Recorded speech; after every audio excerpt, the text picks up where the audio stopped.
Good afternoon, everyone. Thank you for joining. It is a slightly rainy, slightly sunny March 13th of 2025, and we are talking about utility adjustment petitions for landlords. My name is Patricia Black, and I am one of the managers over here at the Rent Stabilization Division for the City of Mountain View. And I'm going to be going over a few things today. First, we're going to do a really high level, very fast introduction to the changes in utility billing regulations. I'm going to skip over a bunch of these slides because we've covered them extensively over the past 6 months.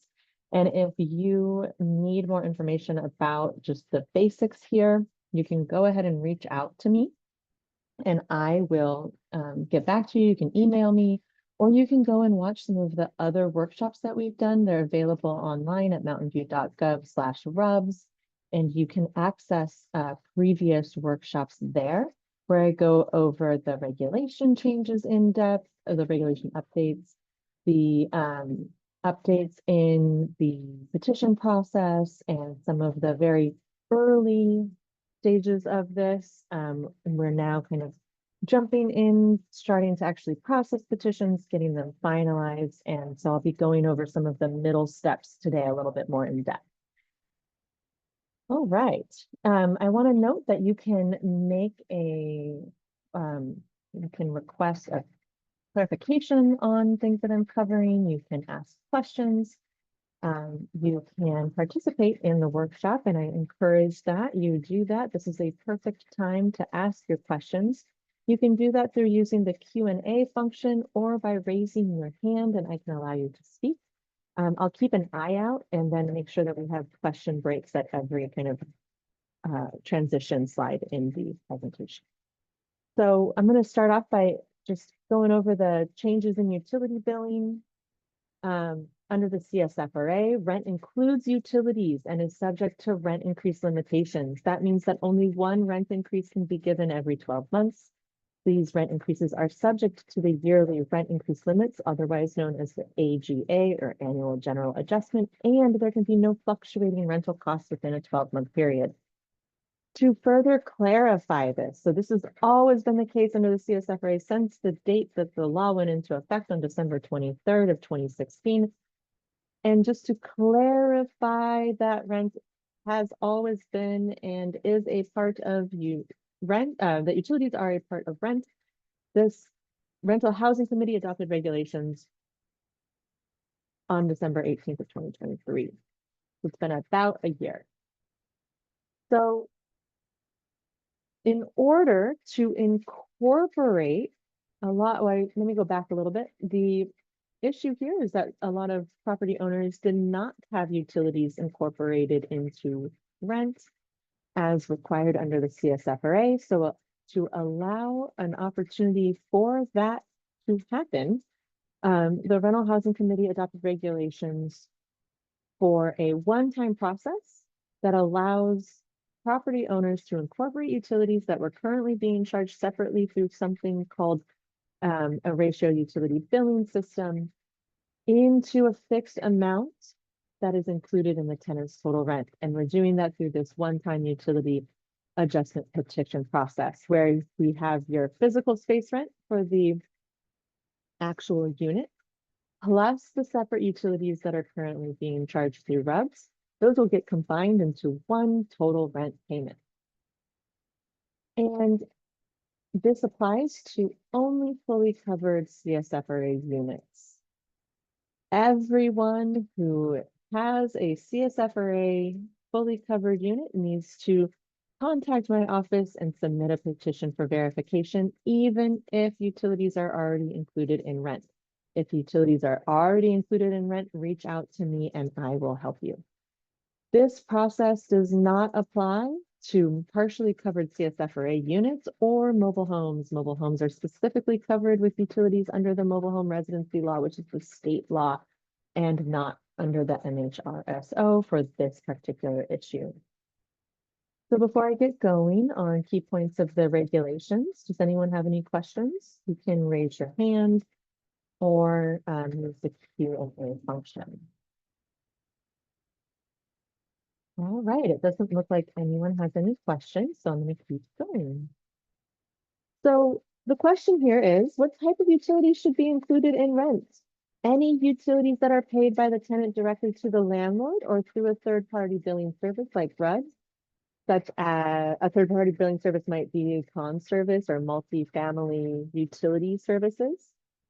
These typically are water, sewer, and garbage, although sometimes we see gas and sometimes we see electricity, especially if you have hot water that is heated by one big boiler on your property. That is usually a gas charge through RUBS.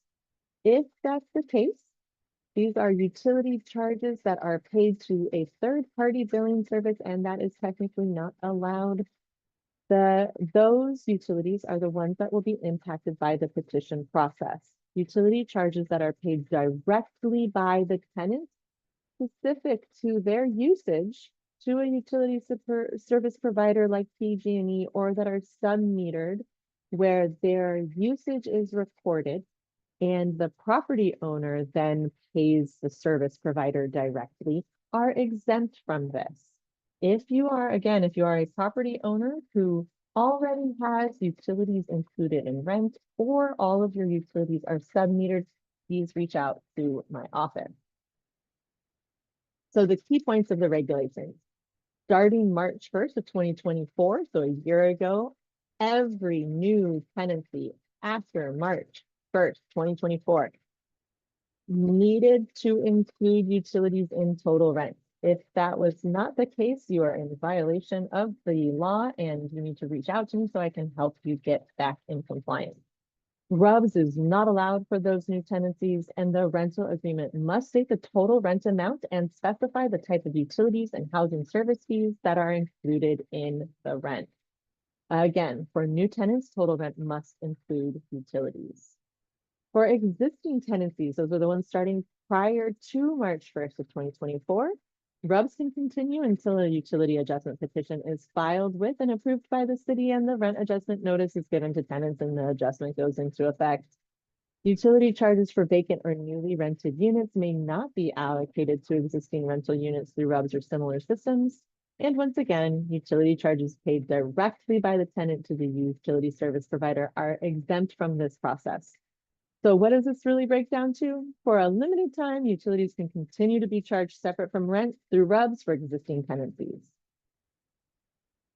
And I'm not going to go over the tenant petition specific stuff, except to say that tenant petitions related to utilities are on hold unless there is a serious unlawful rent issue related directly to utilities. For example, if a landlord had previously included utilities in rent and then removed them and started charging utilities through RUBS without a commensurate rent decrease, that is an unlawful rent increase and is not allowed, and a tenant can still file a petition under a situation like that.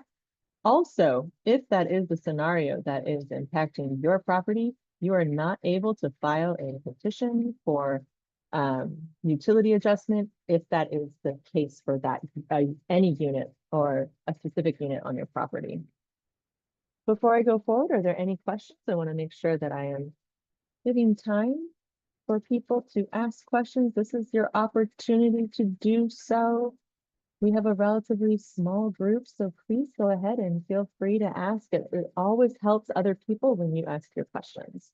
And you can do that by raising your hand so I can allow you to talk, or by using the Q&A function.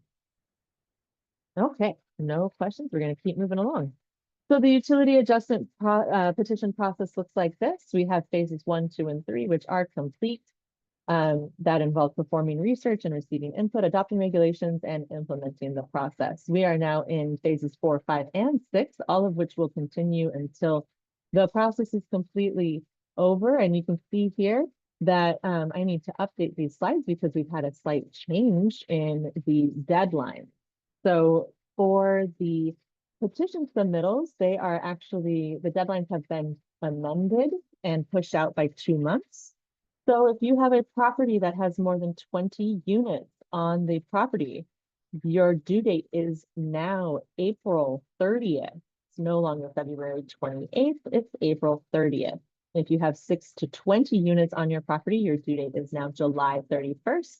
And if you have 1 to 5 units on your property, your deadline is now October 31st. So keep that in mind.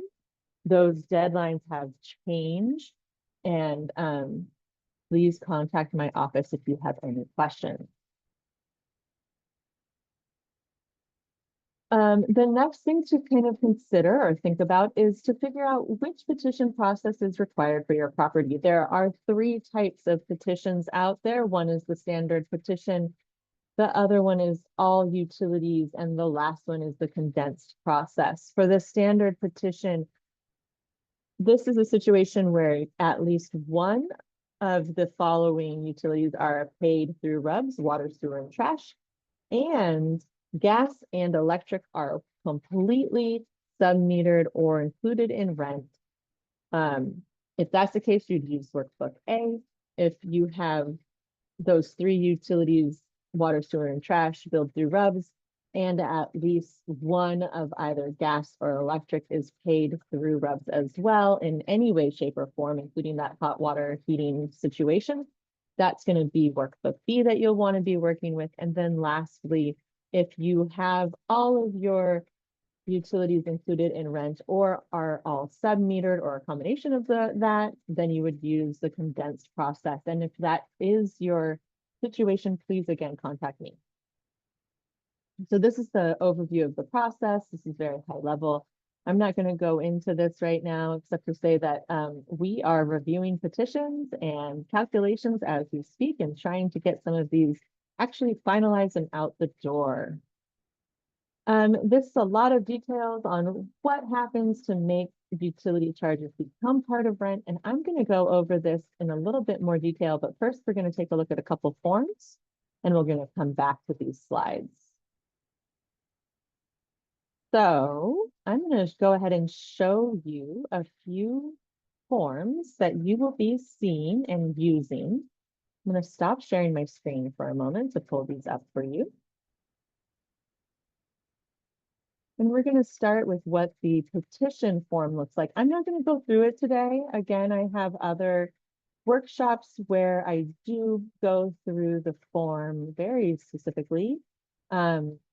But I'm not going to do that today because I've done it in the past. I just want to show you what it looks like so that you know what you should be filling out. For some reason, we've received a lot of submittals that have not had the form completed, and this is the easiest part. So go ahead and take a look at this. This is what the form looks like. It has a lot of instructions in it. It helps you exactly know what to do and what to be looking at. So here you are, we've got all of your instructions. It goes step by step on what you need to do, provides an overview of everything, has terms, relevant terms in it so that you can be educated on what you're reading about. And then the actual form itself is pretty short. It's about 6 pages of very basic information. You're going to go through and you're going to make sure that you pay attention to making sure this portion is completed. We've seen a lot of people accidentally skip the signature here. And also, finally, here at the declaration, make sure that you sign here as well. So this is what the form looks like. And then there's also a workbook, which I will share with you too. You're going to be completing this workbook. Again, this is all available at mountainview.gov/RUBS. You can find the most up-to-date forms there. So there's this big old workbook that you can download. This is what goes with the petition form. There's a bunch of different spreadsheets. It all works together to eventually calculate what the proposed utility adjustment is. I'm not going to go through all of this today because, again, we've talked heavily about it in the past. But the workbook does the bulk of the work for you so that you don't have to do the calculations. And once it's all done and filled out and completed, it will generate your proposed utility amount for you, and then you will actually generate your monthly utility adjustment maximum, and then you will tell us what you want your proposed utility adjustment amount to be. You can go all the way up to the maximum amount allowed, but you can't go above it. So let's say your maximum amount allowed is 81.53, like you see here, but you only want to do $80. That's totally okay. We have had property owners who have not wanted to give the full adjustment, and hopefully you can see my workbook right now. Yeah, you can. Okay, good. All right, I'm going to go ahead and close this. And then I'm going to stop my share again and show you what you can expect next. So when you go to give your petition, once your petition is complete, you're going to send it to me. You're going to provide me a bunch of documentation. It's all in the workbook. It's all in the instructions. You don't have to memorize any of it. You can contact me specifically and say, hey, Patricia, I have this, this, and this. Am I good? I'll let you know, or someone on my staff will let you know. You will get notices and information from my staff or from me directly that breaks down what you need to do to complete your petition process. So when you submit your petition form and your workbook and your documentation, you'll eventually get from me or from someone on my team a notice of submission review. And it looks like this. I'm just going to show you an example so that you know what to expect. So this will come to you and you're going to see it will be filled out. It'll either be checked here, here, or here.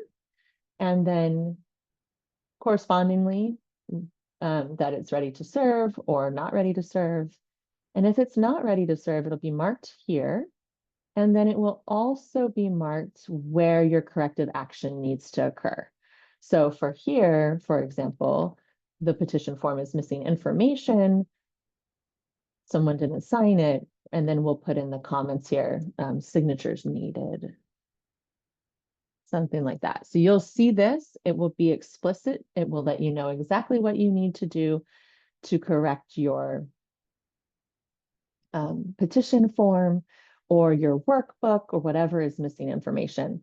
If you're ready to serve, the ready to serve box will be marked, and you'll get an email from me that states, your petition's ready to serve. Please let me know what date you want to serve it on and what type of service you're going to do. You can serve the petition on your tenants via email, mail, or personal delivery. You're going to let me know what you want to do, and then I will also send you a copy of your petition, this submission review form, and a few other things for you to review at that time. Once you let me know when you're going to serve it, I will then perform our next steps, which is to give you this form that you are going to serve on your tenants. It's going to look pretty much like this. So this is the utility adjustment petition notice for your tenants. And it is in, you'll see here, English, Spanish, and Chinese. Oh, you know what? This is actually the notice of filing. This is not the one that you serve. Pardon me. That's the one that I send. Let me pull up the one that you serve. This is the one that you serve. Okay. So you're going to serve this on your tenants. You'll get this from my staff. It's going to be filled out for you. It will have all of this information completely here. You don't have to fill this out at all. All you have to do is sign this first page. So all of this information will be complete, including the type of service and your name and your address. All you'll have to do is sign this one page. Yes, you will have to sign it for each unit, but you don't have to sign the corresponding pages in other languages. You do need to provide this to your tenants in all 3 languages. So this is the notice of the utility adjustment petition and the proof of service. You're going to also give, because I will have sent it to you, a copy of the redacted petition form, and I'm going to share with you this other document that you will be sharing. And it is a tenant version of that big workbook that I showed you already. It's going to look like this. So this is the tenant version of the workbook. You've already completed it. It's already filled out. And you can see here, we have a unique ID instead of unit numbers. Tenants will have their unique ID, and then they'll look at the corresponding columns that are representative of their unit. And this is what it looks like for them. This is a large property, so there's a lot of information here. It gives everything that they need to review their potential increase. And you can see here at the last page, we have the actual proposed adjustment here. So your tenants will receive that from you, the petition form and that proof of service document. I will provide them to you. You will then provide them to your tenants. Once that's done, you're going to let me know, and you're going to send me one sample of a completed proof of service and petition packet saying, hey, I did this. This is how it was served. I'll record that, and that'll be your filing date with the city. Once that's done, then I send out that notice of filing to your tenants, and it looks like this. It's the one that I accidentally shared earlier. So it has information for your tenants about the petition itself, and it provides a response form. So once the petition's filed and I send out this notice, your tenants have 30 days to respond to the petition. During that time period, you're going to fill out another spreadsheet that I will have sent you. This spreadsheet is to help us determine whether the rent adjustments are upward adjustments of rent or downward adjustments of rent. You're going to put in, there's instructions here, you're going to read the instructions.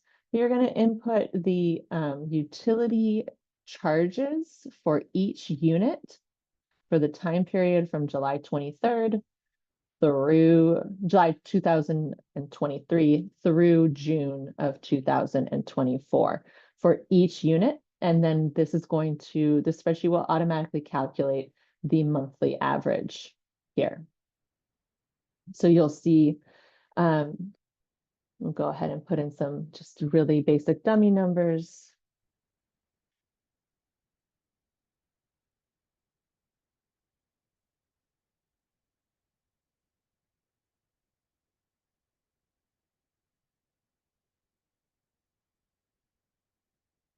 It's going to average everything over here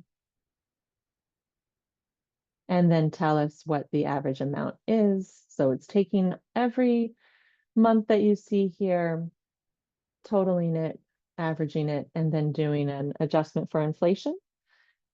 And then we have this workbook. If you put in, let's say your tenant didn't move in until September, or until November, excuse me, it's going to take that into account and figure out the average based on when they occupied the unit. So it's doing, again, a lot of the work for you. You just have to input the numbers, and you can get this from the RUBS bills. Need to double check the math, and it's not quite mathing right again. So I will make sure that this is working correctly and double check why all of a sudden it's broken. So excuse this example, but it will be working correctly when you see it. So you'll get that and you'll fill that out from us, and then you'll send it back to us, and we will use that to help you fill out another form that goes to your tenants once our determination is complete. That form, I have a sample of it. It's called a rent adjustment form, and you're going to give this to your tenants at the end of this process. And let me pull that up for you.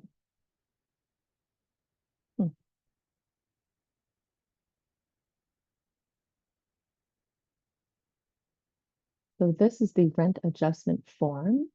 Once we get the notice of final determination to you and your tenants, you're going to send this out. It will already be pre-populated. We're going to do a bunch of the work for you for this. So it will already have your tenant's name, address, unit number, their one-time utility adjustment amount, And then it will tell them whether it's an upward adjustment of rent or a downward adjustment of rent. This goes into detail about when these adjustments can be given. This is what we're going to talk about today, really. So I'm going to finish this little overview and then we're going to talk about that. So the next part of this actually shows your tenants what their utility accrual was during this time period, does the averaging there. It's all pulling from that spreadsheet and it tells them which one is it. Is it an upward adjustment of rent or a downward adjustment of rent? And I'm sure you're asking, Patricia, what does that mean? So basically, we're looking at what their average usage was over a 12-month period versus what that amount, what the amount in the petition is to determine if the rent is going up or down. So remember, rent includes utilities. Basically, what we're trying to figure out here is under the RUBS system, what were they paying for utilities on average? We're looking at that total and we're comparing it to the total amount for utilities in the petition. If the petition amount is more than the average utility charges, then it's an upward adjustment of rent. If the utility amount from the petition is less than the average utilities, then it's a downward adjustment of rent. That is important because it matters and makes a difference on when you can give the adjustment. And we're going to go up here. This form explains this to your tenants. If the utility adjustment is less than the average of what you were paying for utilities, it's a downward adjustment, just like I just said. And you as the landlord need to give a written 30-day change in rent notice immediately upon giving this information to your tenant. The rent needs to go down to be noticed as going down as a downward adjustment immediately. Now you're saying, how can this be a downward adjustment in rent? Their rent is clearly going up. They have their utilities now on top of their rent. If they were paying $1,000 in rent, now they're paying, we'll make up a number, $1,100 in rent, but it includes their utilities. So when you're thinking about it, what we're saying here is it used to be that they were paying $1,000 in rent plus whatever that average is, we'll make it up and say it's $200. That combined is $1,200. Now with this utility adjustment, their rent was $1,000 plus $100, which was their utility adjustment. So that's a downward adjustment because $200 is less than $100. That's how we land on downward adjustment. If it's a downward adjustment, you as the landlord need to give that 30-day notice as quickly as possible. And then that next month, their rent is no longer being charged RUBS, and their rent now includes utilities. They will still receive their final RUBS bill for all of the charges that accrued up until that date that their new rent total goes into effect. They will still have to pay that. And then also moving forward, they will pay their total rent. Plus, if they have something like PG&E, they're still going to pay for their separate sub-metered utilities. Whew, okay, so it's an upward adjustment of rent. Again, if that utility petition amount is greater than their average utility amount. If that's the case, the landlord needs to provide a 30-day written change in rent notice 12 months from the last time you gave a rent increase. At that time, you need to notice them to let them know that they're receiving a rent increase. You can choose to not give the AGA, but just know that you will have to wait another year to give that AGA if you don't want to use it then. I'm going to go ahead and show you that there are examples in this form to also help you and the tenant know how to think about this. What does this mean? And we've also broken it down into a chart. So if you do not want to give the AGA and it's an upward adjustment, you're going to go ahead and let the tenant know in writing 30 days before the rent increase goes into effect with the AGA. Oh, excuse me, this is the no AGA. 30 days before the rent adjustment goes into effect, you're going to let them know, and you're going to include in that notice the new total rent that includes the one-time utility adjustment. So you can see here how to calculate it. You're going to have your current rent. You're not giving an AGA. You have your one-time utility adjustment. So the new total rent moving forward is $1,220 in this scenario. In this scenario, the tenant's new rent is this amount. And the next time you give a rent increase, you will give that rent increase on this total amount. If you want to give an AGA, the same rules apply. You have to give that increase notice within 30 days of the increase going into effect. And you're going to have your current rent plus the AGA. The AGA has to be applied against the current rent, not against the current rent and the total utility adjustment. So the AGA is against the current rent. This example is 2.4%. And then you add the utility adjustment on top, and you have your new total rent amount. So going forward, the new total rent will be this amount. All right. And again, in the future, next year, after the 12 months have passed again, the AGA will be applied against this total amount. Now, if it's a downward adjustment, you have to give that written notice immediately. You would do your downward adjustment notice. So you'd have your current rent, the AGA, you're not using that right now. And then you give your one-time utility adjustment, and your total is now this amount. You can give your AGA at this time if it has been 12 months since the last increase. It might get a little confusing for tenants, but you can do it. And if you want to do that, you are going to want to call our office and we can kind of help walk you through how to maybe notice it so it's not as confusing. Okay, so that's the basics of what you'll see from us. So you are going to do the petition.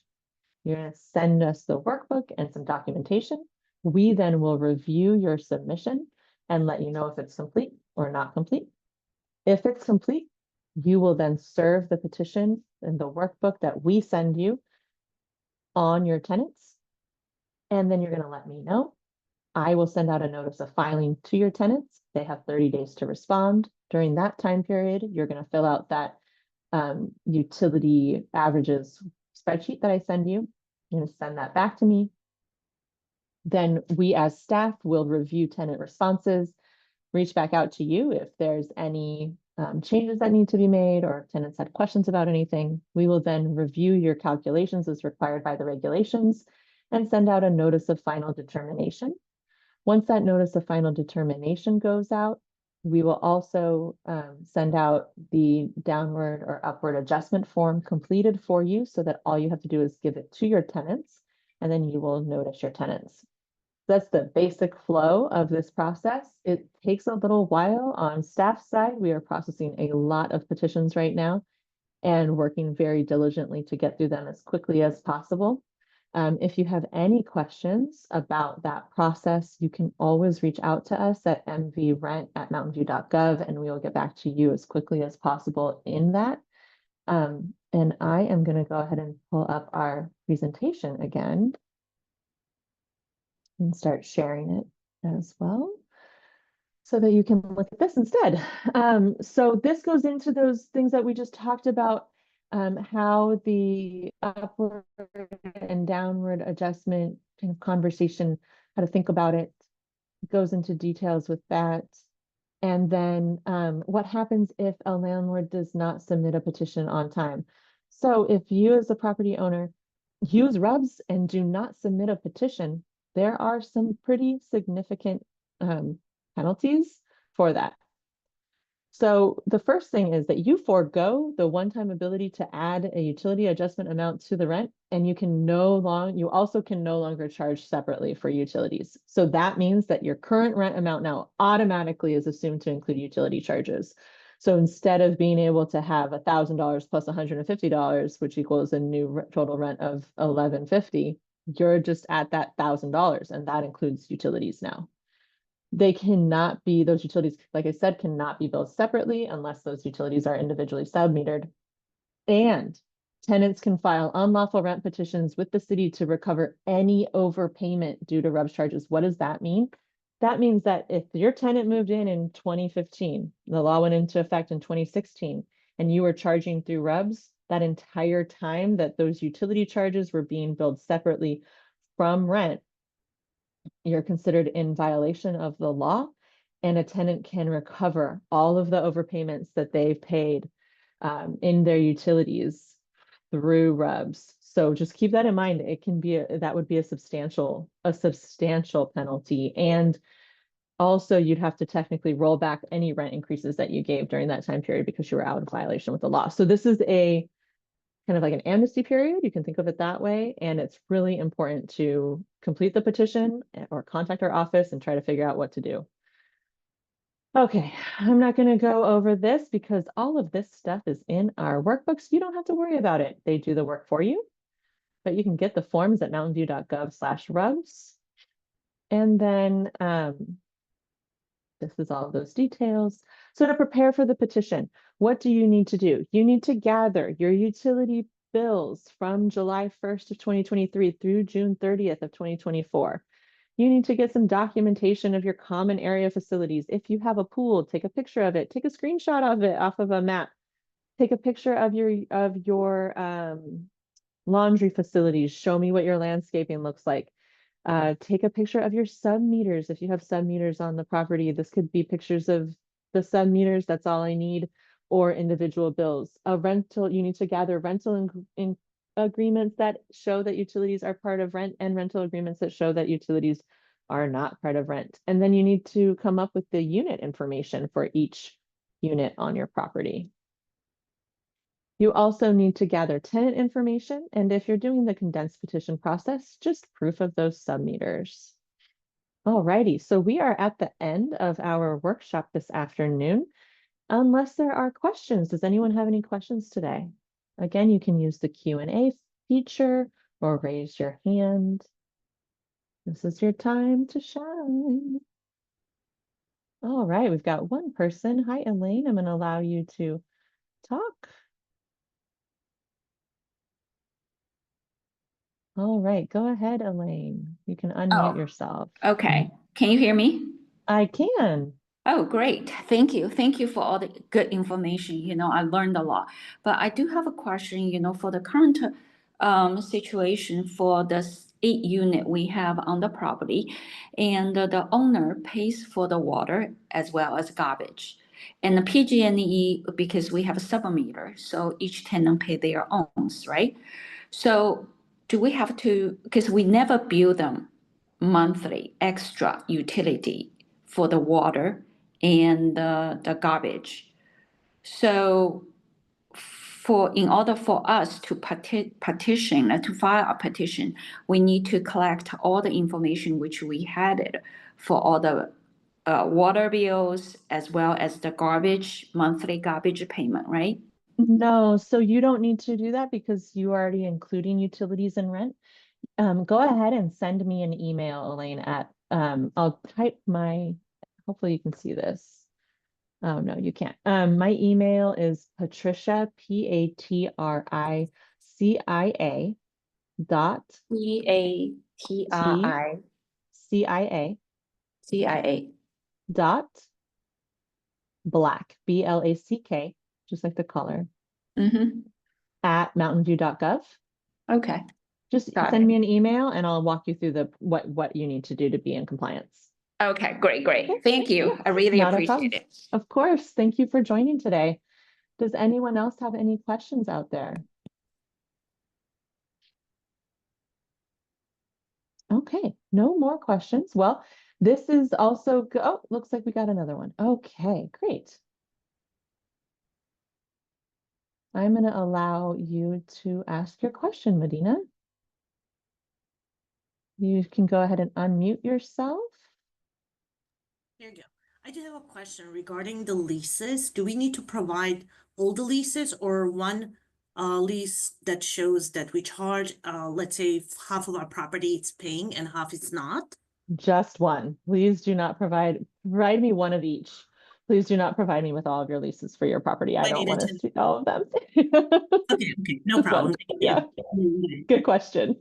I had someone that was going to provide 800 leases, and I said, no, please don't. Great question. Okay, so anyone else out there have any questions? If you do end up thinking of any, you can shoot us an email at mvrent@mountainview.gov. You can also come to our Housing Help Center for landlords and property owners. They happen every single Thursday. You can come in person to our office at 298 Escuela, or you can join virtually by registering at mountainview.gov/housing help clinics, and that's from 1 to 3. We also have open office hours on Tuesdays that are only virtual. And you can register for those at mountainview.gov/RSP office hours. Two great resources. We're more than happy to answer any question that you have. And then here's our other contact information. So you can go to mvrent@mountainview.gov to email us. Let me see if I can mute here. Or you can give us a phone call at 650-903-6136. And then to learn more, you can go to our website at mountainview.gov/rent stabilization. And to learn more specifically about this process, mountainview.gov/RUBS. That's RUBS. All righty. Well, if we don't have any more questions, that's going to be our afternoon. Thank you so much for joining me on this lovely day, and I will see you next month. All right. Have a good afternoon. Thank you. Bye.